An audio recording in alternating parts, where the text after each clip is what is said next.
Hello friends, welcome to my channel. So friends, आज हम बनाएंगे एक ही आटे से दो रेसिपी, मठरी और खारी। चलिए स्टार्ट करते हैं इसे बनाना। रेसिपी बनाने के लिए हम एक बाउल मैदा ले लेंगे। अब हम इसमें डालेंगे आधा चम्मच अजवाइन। अजवाइन को हम इस तरह से हाथों से पीस लेंगे, जिससे कि इसका स्वाद जो है वो बहुत अच्छा आएगा। अब हम इसमें आधा चम्मच नमक डालेंगे और मोइन के लिए ऑयल डाल देंगे। अब हम आटे को मिक्स कर लेंगे, जिससे कि मोइन जो है वो सारे आटे में अच्छे से लग जाए। तो इस तरह से हमें आटे को मिक्स कर लेना है। अब मैं थोड़ा सा आटा लेके ऐसे प्रेस करूँगी। देखिए मुट्ठी बन रही है।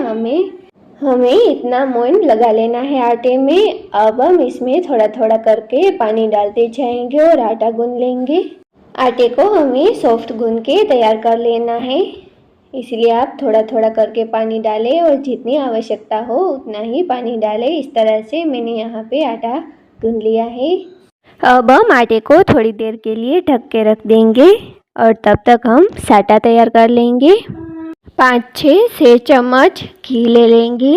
अब हम इसमें 1 चम्मच मैदा डाल देंगे और इसे मिक्स कर लेंगे। मैदा को घी के साथ मिक्स कर लेंगे और इस तरह का साटा बना के तैयार कर लेंगे। ये हमारा साटा बन के तैयार है। अब हम इसे एक साइड में रख देंगे और आटा ले लेंगे। आटे को हम चकले पे रख के इस तरह से सेट कर लेंगे। अब ये सेट हो गया है।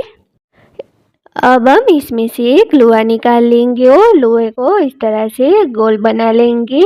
इस पे सूखा मैदा लगा के इसे बेल लेंगे। हमें इसे पतला बेल के तैयार कर लेना है। इस तरह से हमें पतली 3 रोटी बेल के तैयार कर लेनी है। इस तरह से मैं यहाँ पे 3 रोटी बना के तैयार कर लूँगी। अब हमने जो साटा तैयार किया था वो ले लेंगे और रोटी के ऊपर इसे लगा लेंगे। आप चाहे तो इसे चम्मच से भी लगा सकते हो या फिर इस तरह से हाथ से भी लगा सकते हो। इस तरह से सारी रोटी के ऊपर हम साटा अच्छे से लगा लेंगे। अब हम दूसरी रोटी ले लेंगे और उसे इसके ऊपर रख देंगे। इस तरह से मैं यहाँ पे दूसरी रोटी को रख दूँगी और इसे सेट कर लूँगी। अब हमें दूसरी रोटी के ऊपर भी साटा लगा लेना है।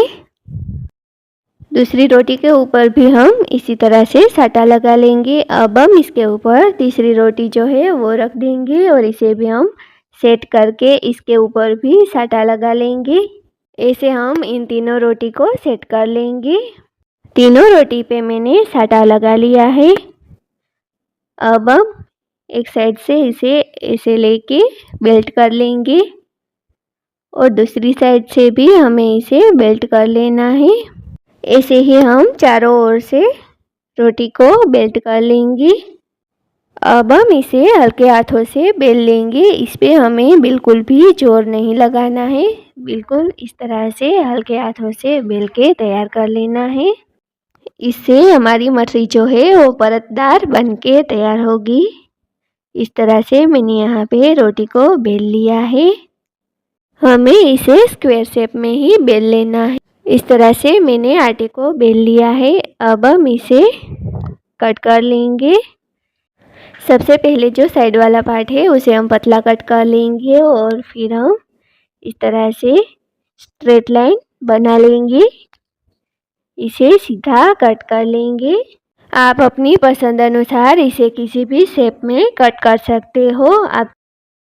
अब हम इसके ये साइड वाले हिस्से है, अब हम इसे दूसरी साइड से भी कट कर लेंगे।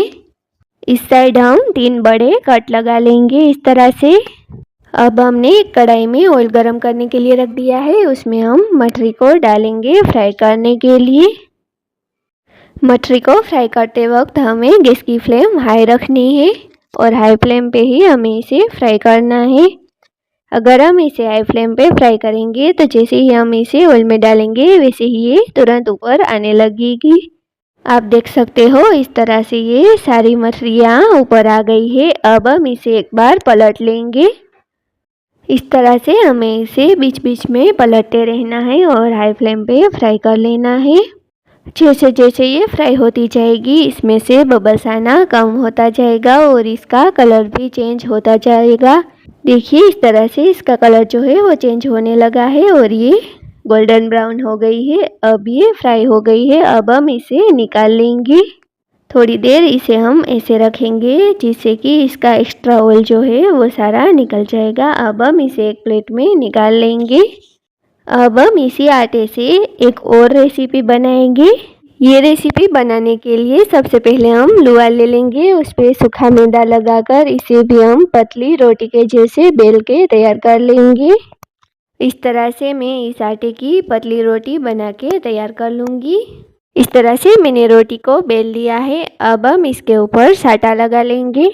इस तरह से हम साटा लगाएंगे तो जो भी हम रेसिपी बना रहे हैं वो तैरते वक्त इसकी परतें जो है वो अपने आप खुलने लगेगी और रेसिपी क्रिस्पी बन के तैयार होती है। अब हम एक तरफ से रोटी को बेल्ट कर लेंगे और उसके ऊपर भी साटा लगा लेंगे।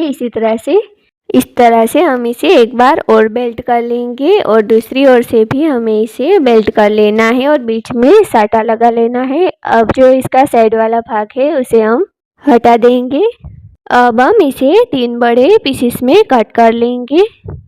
अब ये खारी बनके तैयार हो गई है। अब हम इसे गरम ऑयल में फ्राई करने के लिए डालेंगे और इसे फ्राई कर लेंगे। खारी को हमें मीडियम फ्लेम पे ही फ्राई कर लेना है। जैसे ही हम इस ऑयल में डालेंगे ऊपर आने लगेगी और फूलने लगेगी। अब हम इसे बीच बीच में पलटते रहेंगे और इसे फ्राई कर लेंगे। इसका कलर हल्का गोल्डन ब्राउन हो जाए तब तक हम इसे फ्राई कर लेंगे। अब ये फ्राई हो गई है। अब हम इसे एक प्लेट में, आप देख सकते हो कितनी बढ़िया खारी जो है वो बनके तैयार हुई है। इस तरह से मैंने ये दोनों रेसिपीज बना के तैयार कर ली है। चलिए चेक करते हैं कि आज की ये रेसिपी कैसी बनी है। एक खारी को हम तोड़ के देखेंगे। आप देख सकते हो कितनी खस्ता और परतदार ये खारी जो है वो बनके तैयार हुई है। इसी तरह से हम मछली को भी तोड़ के देख लेंगे। दोनों रेसिपी कितनी खस्ता बनके तैयार हुई है। अगर आपको मेरे वीडियोस अच्छे लगते हो तो वीडियो को लाइक, शेयर और चैनल को सब्सक्राइब जरूर कर लेना।